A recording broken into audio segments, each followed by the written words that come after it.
Yes guys, welcome back to the YouTube. So, first vlog of the prep series. We're now 9 weeks out from the first show, or 8.5 actually. 8.5 until the first show, 10.5 until the next two shows, and then 12.5 weeks out from the pro qualifier. I just wanted to kind of have a little bit of an introduction and overview of where we are at in terms of how I'm feeling about prep, current stats in terms of how much I've dropped already, you know, where I'm sitting with data like training, cardio, cycle, etc. But I won't go too much into it now. This is more so just going to be a brief introduction because I am going to train in a minute and I am going to be filming a push session. So basically, as I said, 8.5 weeks out from the first show. I've currently been on prep. I started at 22 weeks out, so it's been 12.5 weeks I've been currently prepping because we're 8.5 weeks out, which is 22 weeks. And I've dropped 13 kilos since peak weight. So we're looking down from 118 kilos, probably 115 true weight after dropping all the water and glycogen.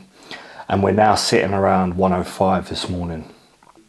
Really weird in the last 4 weeks. Like, I've had a pretty smooth start of the prep, and to be honest, you know, obviously I'm coaching myself, which I'm really happy with so far, but there are always things that you feel that you can do better. Firstly, my starting position, I know can be better next time. However, that will actually be set up by getting peeled for a show and then actually reversing out perfectly from that show for say 6 to 8 weeks, then having a 24 week off season that stays relatively lean. You know, I haven't had the chance to do that because I've not competed yet. So the next time I do a prep, which will, I'm not sure when that will be, I have a rough time frame in my head, dependent upon what I achieve this year, I will start much leaner position. So I might, you know, obviously I'm going to be a hell of a lot bigger, but I might only start prep at 115 or 113 instead of 118, or I might be 118 but in way better condition and way bigger than I am currently than I did start this prep. So obviously in hindsight I would have liked to start a bit leaner. The first 8 kilos or 7 kilos didn't really need to be on me. However, I did have a very successful off season, but that's why I gave myself long enough to have a longer prep, like 22 and 26 weeks to the last show. So I've pulled off, you know, I think it's 13 kilos. That is, average is a kilo a week, which is a good rate of loss. So far it's been very, very smooth. I've had cheat meals, I've had high days. My last prep, I just got dug into the ground, like beyond the point of working hard, or people just want to feed themselves up for no reason. Like you have to make sure that it's at the right time. But I feel like I've done that, and every time I've had a feed up or a cheat meal, bar maybe once this whole prep, everything's been really smooth after. Like the fat loss has come back very quick. Training performance has held fantastically. If anything, I would say some lifts I'm getting stronger at or getting a better mind muscle connection at. So like pushing obviously usually goes first with a body weight decrease, but that's held pretty smooth. I don't think anybody's going to be hitting their peak off season numbers, like no matter how good your training performance remains. If you're dropping 12, 15, 18, 20 kilos on a prep, listen, you're going to be stronger in your off season. Most people should be stronger in off season. Does that mean you need to lose a lot of strength? Absolutely not. You can gain strength to a point on certain lifts, but not every lift is going to be peak strength. Like your deadlifts and your back squats, I'm sorry, but if you're 110 kilos and you've got a lot of body fat, you're going to be a stronger squatter when you're 110 kilos compared to when you're 88 or 90 kilos. This is what it is. So my main aim for me has been to feed myself accordingly, not go based on appetite, which I've done very well so far. But now in the last, I think it's the last 2 weeks, which I was, like 11 weeks out from the first show. So 11, 13, 15 is where I was like, right, I'm going to knuckle down, because you got to remember the first 8 weeks I actually did a cruise. So that's why I kind of, my on-plan food was still like 4,000, average 4,300 for the first 8 weeks. Then as I've gone back on cycle, which was, you know, let me think, 6 weeks ago, 6 or 7 weeks ago. And since I've gone back on, that's when I've been more aggressive with the food and the cardio. Should I have been a bit more aggressive earlier on? In the cruise, maybe, but there's pros and cons to both. Listen, we're here where we are now. I've just got to push where I am. I feel on track for 11 and 13 now, or 10 and a half and 12. I'm just going to round it up. So the Two Bros Regional, PCA London, and the Two Bros Pro Qualifier, I believe I will be, especially for the Pro Qualifier, I will be 1000% condition. And I would have had time to play around with the look by that point and drop the cardio in that. But for the first show, the PCA first timers, I guess you could say maybe I do feel a little bit behind, but that's because I have shows that are more important to me that are planned after that, which I want to land perfectly for. I don't want to be taking a ton of orals, high dose tren, and just for the first show. That's going to be using minimal stuff. I'm not even really going to peak properly for that first show. I'm going to might even use some of that week for fat loss, which is wild, right? It's a peak week, but my aim is the 13 weeks out. This is what I want. I want to enjoy the first show and enjoy the first timers. Will I be at 100% condition for the first timers? No, probably not. Can I still look good? Can I still get a good placing out of first timers, even though I know PCA heavily go for condition? I might get beat by someone that's 75 kilos, but they've got pill glutes. That seems to be what PCA like, but I'm not going to be like suck myself down in the next 9 weeks and then ruin the look for the following shows. So yes, I am pushing now, but still being mindful of the following shows and landing 100% for that. So it's been, listen, I feel good. It's the first day yesterday, I felt a little bit tired on prep. It's probably the first day. I'm running 2 cardios a day, just to, again, in this next 7 or 8 weeks, to push off at least a kilo and a bit a week. So I am not behind, truly, for that first show. I'm doing 40 minutes spin bike in the morning, and then I'm doing 25 to 30 in post-workout or in the evening. Trainings remain the same. I'm feeling good on training. Like I said, I'm eating still 2,800, which has just been dropped from 3.2 like 3 weeks ago. I'm in a good spot, you know. Burners are average, stack design is low, which I'll run through probably at the end of the video. We'll go into more detail. Other than that, I'm going to get training pushed now, so we'll get some clips and I'll see you at the gym. So guys, here we have the push session at factory.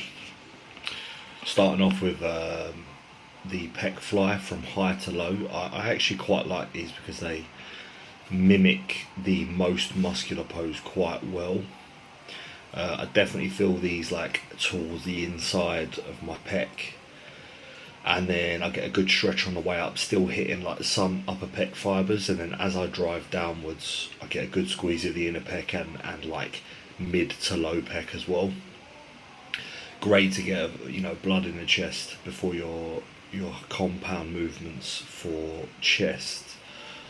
Then we move into a few warm-ups on the Cybex Smith. The Cybex Smith's got to be the smoothest Smith that I've ever used for anything. Pressing, squatting, split squatting, pulling. It's just so versatile. It's smooth, although it's not grindy at all.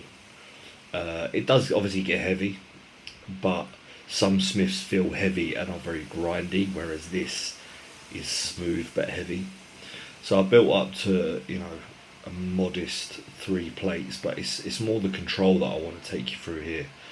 I'm not bouncing out the hole. My technique is staying the same throughout the whole set. I'm taking at least 2 seconds to come down on that eccentric, and I'm really feeling that last couple of inches towards the bottom of the movement.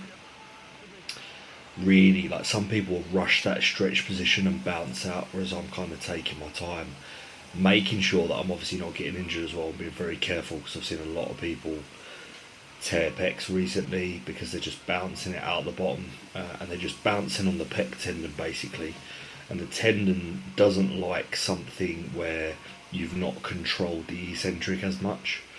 And bodybuilders, obviously, we get big and we get stiff and the muscle gets round and bubbly, but generally the tendons aren't keeping up, so you have to keep that eccentric nice and controlled, make sure you're using the muscles to move the weight.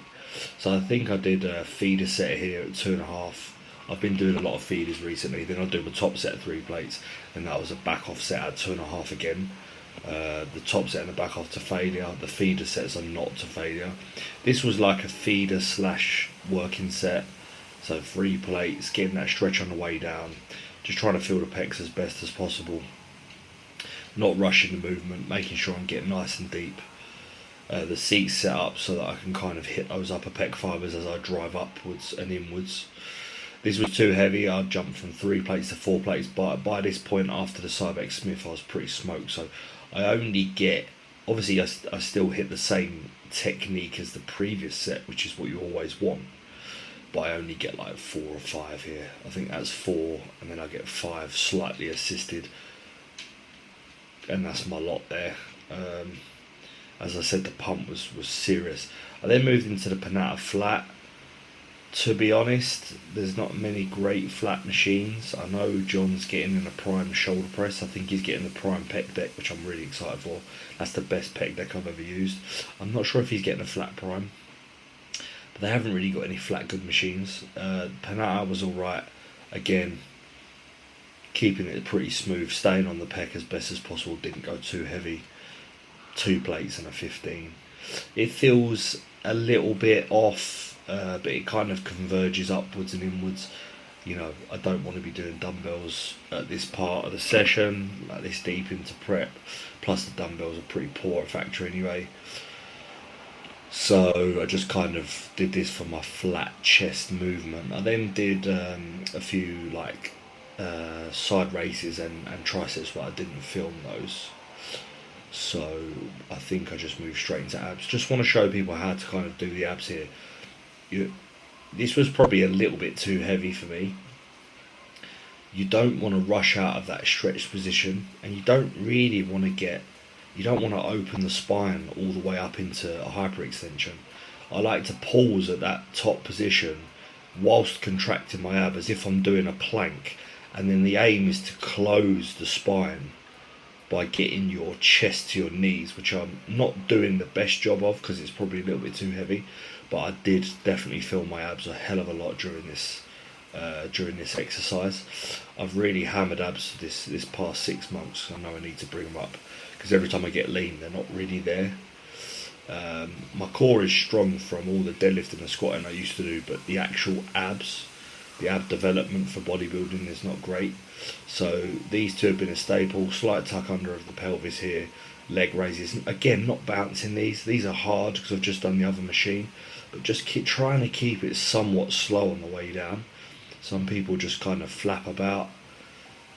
You want to come up, tuck in the pelvis so that you're not really using the hip flex as much. It's more lower ab working, and then controlling on the way down.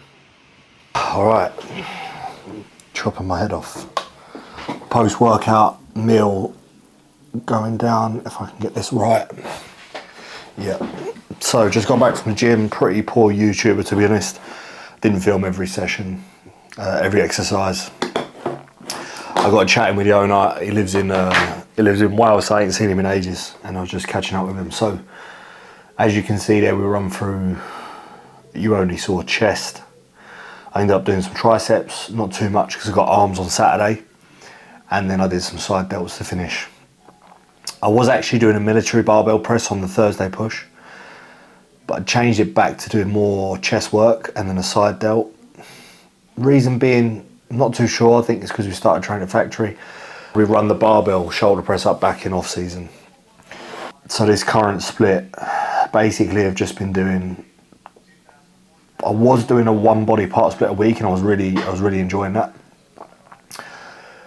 in my cruise. And then as I've gone back on, some body parts I still hit once a week, like back and quads, because I've had a bit of a knee injury, but most things get hit twice, which is chest, shoulders, bis, tris. Abs I'm trying to do 3-4 times a week. Vacuums daily. Calves is like 2 or 3 times a week. So my back does need a little bit more volume, but to be honest, I just enjoyed doing push, posterior, which is back and glutes and hamstrings on Tuesday. Wednesday rest. Push 2 Thursday. Legs, whole legs on Friday, which was just glutes and hams, but now I could put quad work back in because my knee's feeling good. And then arms, bis, tris on a Saturday. Traps with today's push as well. So everything's pretty much covered there. Will I adjust that? Yeah, you know, this prep I've just kind of been going with the flow. I've not been married to one perfect program. Like, I'm not too asked, to be honest with you. I just want to enjoy my training. If I hit something once a week, I hit once a week. And generally I've found I'm really fresh for when I do go in for hitting that muscle group again the following week. Obviously the volume is higher per session on some sessions, whereas when I've obviously split the 2 pushes, my volume's a little bit lower each of those sessions. I enjoy doing a bit of both. I've been hitting everything twice a week for however long now, so I kind of just went to a once a week, and then I've kind of doing half and half. So yeah, training's good. Strength today was, the strength, I felt strong, not like massively peak off-season strong, but the pump and connection was absolutely off the charts. Like, my chest was in pieces after the first 2 exercises. So the pec fly and the Cybex Smith, you can see the way I'm controlling the load both ways. I'm not bouncing out the bottom of the Smith. You know, I only got 8 at 3 plates, but probably could have got 10 rushing it. But that's the smoothest that's felt all prep, and the pump was like I'd done like 50 meg of Anabar. I haven't introduced no orals yet, and I haven't had any high days really, so since 2 weeks ago. So it's a strange one. I think I'm really developing the connection well this prep. Obviously every year you get better at developing that mind muscle connection. It's not all about load. It's not all about chasing heavy weights all the time. You know, for example, in Dubai, 6 plate barbell back squat, I'm not doing that right now. I'm just doing, but obviously I suppose that's because of my knee. But like, for example, pushing, like, my weight I use might be slightly less, but I'm getting more out of it and it's feeling amazing and I'm not getting injured. So I'm happy with trainings going. I'm happy with the performances staying there, even though I'm doing more cardio and steps and the food's coming down, but I am managing it with a cheat meal or slash high day. So I couldn't really ask for anything more. Cycle wise, I'm going to run through, obviously I'll show you this meal first because it's staring at me, so I need to show you that. And then I'll kind of run through cycle and burners. I'll get my phone out and kind of run through the details. I do have a WhatsApp chat, which I've got like 40 people in, and I document everything in there every week. Sometimes I put stuff on Instagram, but like for the next 3 or 4 weeks, I won't be posting my check-ins. I'm just going to knuckle down now. I've got 4 weeks till I go to Dubai. So everything's posted in a WhatsApp of how I'm basically coaching myself to the stage. And I've coached myself for nearly a year now. It's been the best thing I've ever done. You know, for me this year, there's a lot of people that have, you know, slated me and said, you don't know what he's doing. He's not a prep coach. Listen, I've been in this game longer than some of these people have been training. And I know that sounds like an oldie sentence. I'm only 29, but I started PTing when I was 18. I started bodybuilding or weight training or powerlifting, whatever you want to call it, when I was like 16, 17. You know, the knowledge and experience that I've built in 11 years outweighs someone that does a PCA, comes 6th or 5th, or even comes 1st, and then decides to become an online coach. You know, these are the kind of people that are saying to me, oh, you shouldn't be prepping clients because you haven't done it yourself, and what does he know? So this year for me, the reason why I'm coaching myself is, one, I think it would be better for me, and it has been. It's been proven to be more successful. As good of a coach as Cal is, he's, in my opinion, top 3 coaches in the world. And what I learned from him, I'm very grateful for. But I had a lot of knowledge before him, and I have a ton of knowledge after, and I gained a ton of knowledge from him. But the way we prepped, maybe because of the position I gave him, but it was just no good. What I've done for myself in this last year, based on the knowledge I have over the last 11 years, and the things that I've put into play, it has been the best year of my weightlifting or bodybuilding that I've ever had.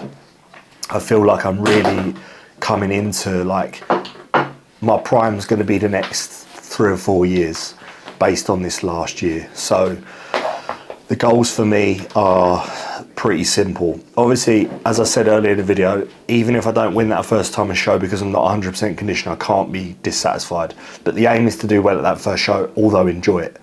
Then the aim is to win the regional after, whether that's a class or overall, be in the mix, win the PCA London or do well, and then do well at the pro qualifier at the end of the year. And if I need any more pro qualifiers, if I am at that pro level, which I have aims to be, but you know, we have to be realistic.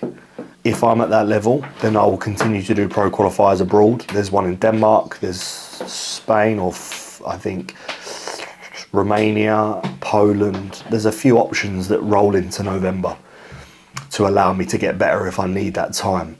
But as I've said, coaching myself's been amazing, and it's to prove to myself, although it will be nice. Listen, I'm not doing this to prove anyone wrong, but all I'm saying is what I've heard from people and how people have spoken about me and the things they've said, they're not thinking straight. And I will be able to prove them wrong by the end of the year. Imagine coaching yourself from first timer to professional in 4 weeks or in 8 weeks. Or even if I didn't turn pro at the end of the year, you know, God willing I do, but even if I didn't, and I turn pro in March, April or June next year, still only 8 months between my first show and a pro card. Some people have been doing it 5, 6, 7, 8, 9, 10, 11 years to go from their first show to IFBB Pro. I've been doing the work in the background without doing that actual first show. So I've been living like a professional, probably more so for the last 2 years now, 2.5 years. More recently, obviously, in the last year and a half, I've definitely come along with everything being perfect. So we just keep riding the wave. This is my meal. We've got post-workout. I've got cream of rice, birthday cake with birthday cake whey with 150 strawberries. It's 110 cream of rice, 50 whey, 150 strawberries. No strawberry jam in this one. So for my pre, I have the same meal, but I have 150 cream of rice, 50 whey, 150 strawberries, 20 gram of strawberry jam, which is absolutely banging. Put it in the freezer or in the fridge. And I'm having this pre and post because this is more filling than cereal. It's got more micronutrients, obviously because it's got the strawberries in, digests nicely. So yeah, let me let's have a bite of this. It is honestly, when you are hungry, things start tasting seriously good. The average person doesn't understand how good chicken and fucking veg tastes, trust me. And a bit of tomato sauce and salad cream. So I want to run you through my cycle design and then I can tuck into this. Right, so I'll run through stack design because that's all people care about anyway. So I'll kind of run through stack design and then through a few prep burners. Obviously, if I go into everything in detail, we'll be here an hour. So I try not to keep it too long. So I actually made a mistake with the chat. I've been putting that I've been on 500 mg test E and 500 mg mast E. That is actually wrong. It's been 500 and 400. So I'm going to update the chat this check-in on Saturday or Sunday. And this is the cycle that I've run up until this point with no changes, but there is a change going in. 500 milligram test E a week and 400 milligram mast E split into a jab frequency of 4 times a week. I feel like the 4 times a week is enough with the 500 milligram of test. I don't feel I'm going to bump the test any higher than that. I don't feel I need to on a prep, and I'll kind of run through the reasons why I do what I do with the cycle design as well. So that's 900 milligram total injectables, about 6 or 7 weeks. And I'm feeling good on that. Obviously that's peaked. My strength is decent. Obviously coming off of, I was just above a cruise, which is 200 mega test D in the 8-week period in more of a sports TRT. It was just enough to get healthy from the bloods. Well, I had bloods done the week after off season, after being on and everything, and they were fine, apart from ALT, which is obviously training, liver enzymes elevated from training, but GGT was good. Kidneys, cholesterol, obviously HDL is always slightly low in people that even take TRT. But I'm taking all of my sups, which I can maybe run through here as well, but again, it's going to be quite a long thing. But so here's how I'm going to kind of move now. I'm actually going to bump, so keep the test D the same, so it's 900 milligram total. So realistically, you know, we're 8 weeks out now, 8, 10, 12 and a half. I don't want to use a lot of gear before I've got condition, which is why, although 900 could be deemed to be a lot, I know a lot of people that, you know, I follow or I watch their stuff, and then, you know, they look good, but they're running like 1.5 to 2 grams injectables per week, pretty much early in the prep. And, you know, these people are amateurs, and I feel that I don't want to do that, because obviously at the back end of a prep, you're going to put harsher orals in, which add to the total load. Obviously they're for a short period of time. Those parameters don't really change too much if you're on top of everything. You know, it's only for peak week and stuff like that. So I just want to keep my injectables at a moderate amount, because then when I turn pro, I have room to maneuver up. And also, people have to understand more is not always better. I'm trying to get as much out of as little as possible. I think 500 and 400 was a good starting dose for what I'm trying to achieve to turn pro, and that 900 milligram has carried me through to now. And there's going to be minor bumps going in, and I'll kind of map out what I feel I'll do moving forward. Obviously this could change because I might change my mind in that, but this is kind of just what I'm thinking. So I don't think I'll go above 1.2 to 1.3 gram injectables for peak prep, because again, there's room to move to 1.4, 1.5, 1.6, 1.7 when I am pro to try and get to the Olympia. You're going on 2 grams and then not even turning pro, or even barely scraping the pro card. Where do you move from 2 grams? Do you go 2.5 to 3? Then you just find that your body is just unhealthy, and then it becomes unresponsive because of the toxicity and the systemic inflammation that the oxidative stress causes from using a lot of anabolics. And there's no amount of health subs that can really manage 3 to 4 grams of gear a week. And the people I know that have used 4 grams of gear a week have had a ton of health issues. So I won't ever be going up to that, because I'm doing this for the long run, which is why I've been patient with my doses and my compound selection, and I've been smart and wise, and I know what works for my body. It took me a while to find out what works and what doesn't, but now I feel, you know, the last off-season cycle I had was the best that I've ever done, and this prep cycle is also fantastic. No sides, no deleterious health effects. So, and I just feel good, and sleep is amazing, and my health feels amazing on a prep. Like that's a good thing. So where I'm going to go from here, we're going to keep the test at 500 milligrams. We're going to bump the MASTI to 540 milligrams, which is a 140 milligram increase.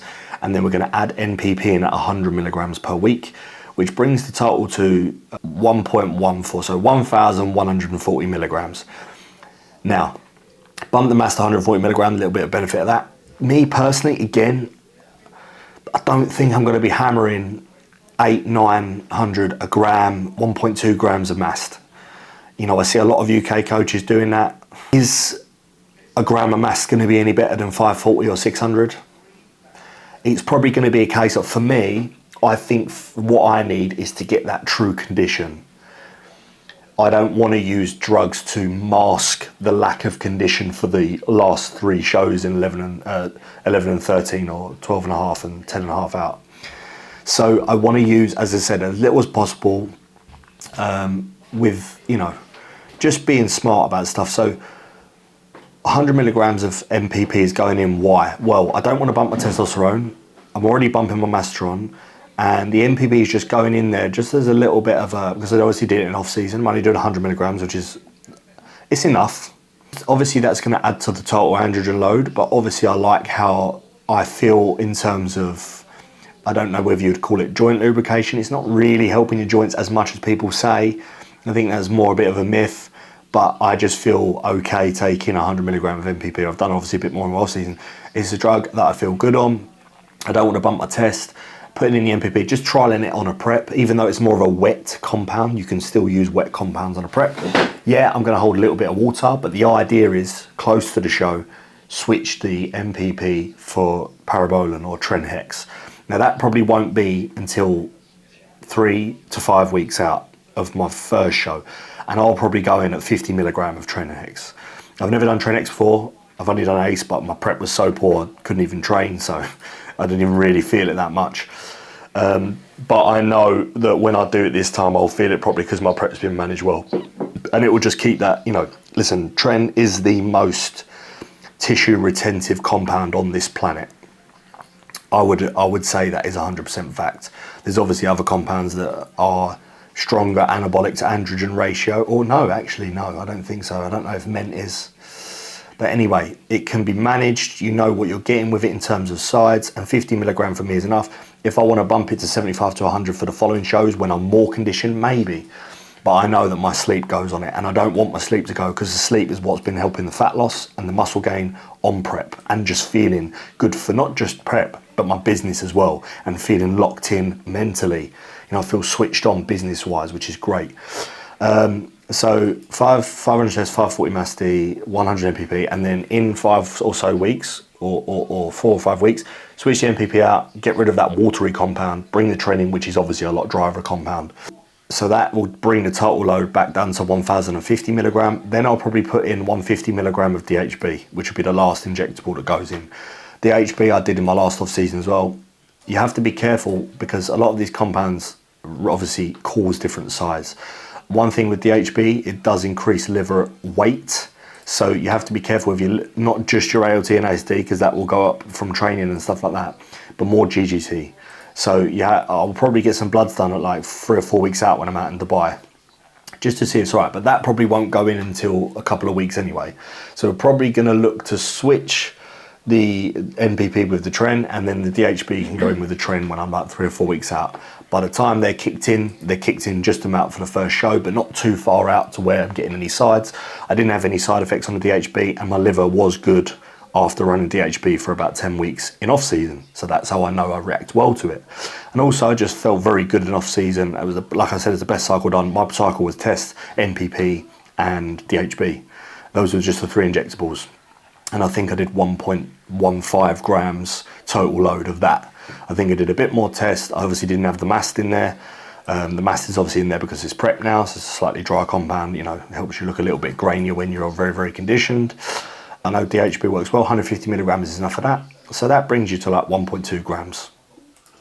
And that will be it. And I won't bump anything up from that point for the rest of the year. Maybe an extra 50 megatron, which is 1.25 gram injectable total. Then obviously comes the orals. So I'm looking at I've bought some 25 milligram Anavars instead of 50s. The reason being is I don't need 50 mg of Anavar. Obviously did that in off season for stints of like 8 weeks, and it didn't affect my liver either. It didn't bring HDL any lower. So 25 milligrams is enough to help you get a pump when food's getting lower. So I'll probably put that in 2 weeks. So I'll be 6 weeks out. 25 milligram of our pre-train only. That will be the only oral that I do far from the show. Winstrol, I've never done before. Halo, I've never done before. Anadrol, I'm not really going to touch in a prep. I know a lot of people use Anadrol. You know, Superdrol is probably our next best option for that. But the orals I may use for these shows is Anavar, Winstrol close to the show, maybe the last 3 shows. You know, dosages to be decided, because the Winstrol is very harsh, more so than Anavar. Anavar you can run 6, 8, 10 weeks and you can be fine. Winstrol 1 to 3 weeks usually, but I'm just probably going to use it on a few days on peak week. Then maybe some Superdrol Superdrol or Halo. I'll see which oral gives the best look for what show. But to be honest, like I'm saying, the job should be done with condition and food and reducing expenditure to bring a look that is great. The Winstrol, the Superdrol and the Halo are icing on the cake, but people are using Halo for 4 or 5 weeks, Superdrol for 4 or 5 weeks, Winstrol 7 to 8 weeks. It's like you haven't even got conditioned yet. Those compounds aren't making you more conditioned. They can have an effect on subcutaneous water. They can potentially help with a little bit of body fat loss, but not like a fat burner or your diet would. So that's pretty much it. I think that's what I'll go down. And then if I want to modulate E2 close to the show, I can, obviously, because I've got, you know, I don't think I'll drop my test from 500. A lot of people drop it down to 200 or 300. I have done that with clients. I'll get bloods done, see where my estrogen's at. If I want to use, there's multiple things you can use on peak week to drop estrogen too much, but you don't want to absolutely gutter your E2, because then you're going to have digestive issues on your carb load. You're going to have mood issues. You're going to have, you know, not that libido matters too much at one or 2 weeks out, but I feel best when my estrogen is just above range. Which will it be when you are just above range with testosterone? So that's all stuff we get too close to the show. I need to get conditioned first, which is why I'm doing the 2 cardios a day. It's not really too hard with a spin bike. I can't really get my heart rate up to like 140, what I would do on a Stairmaster, but I have to be careful of the cartilage in my knee. That's the best it's been this last 5 or 6 days. Before that, I thought I was going to have to pull out of prep. It got bad. It nearly flared up, and if it flares up, I can't walk for 8 weeks.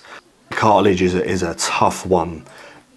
Peptides do not work for cartilage. BPC 157, TB 500, they do not touch cartilage, mainly because of the lack of blood flow to the cartilage. Whereas tendons and muscle tears, those peptides are a godsend, absolutely. And I've used them in the past, but they're not going to touch cartilage. You know, I've definitely looked into something called Catrovan Vet, which is what's used for like dogs and horses. Someone told me they used that and they grew their cartilage back, but mine's not at that level yet. I haven't got osteoarthritis. It's just to a point where it lets me know if it's going to flare. So like my cartilage isn't wearing down or worn down. It just gives, it could do if I carried on training with tons of volume, doing 45-minute Stairmaster every day and 15k steps, it would blow up. So I've just managed my steps. I dropped my steps down for a bit. I did the 2 cardio because the bike is non-impact. I didn't train quads for like 6 to 7 weeks. But basically, yeah, I've run through my cycle there. We'll talk about other stuff in another video because I know this is getting on. So yeah, everything's going well. Obviously feel a little bit behind for the first show, but we keep pushing hard. That's why I'm doing the double cardios. I'll have a smoother prep next time, definitely. But to be honest, the work don't bother me. This is nowhere near as bad as my last prep. You know, I was doing an hour stairs for months and that's what fucked my knee, to be honest. And I've just lost all training performance. This time I've grown into the show because my weight's held, you know, for 3 or 4 weeks. So yeah, I'm gonna get this down me and then I'm gonna do my second cardio. Trust me, cream of rice birthday cake with the birthday cake way is banging.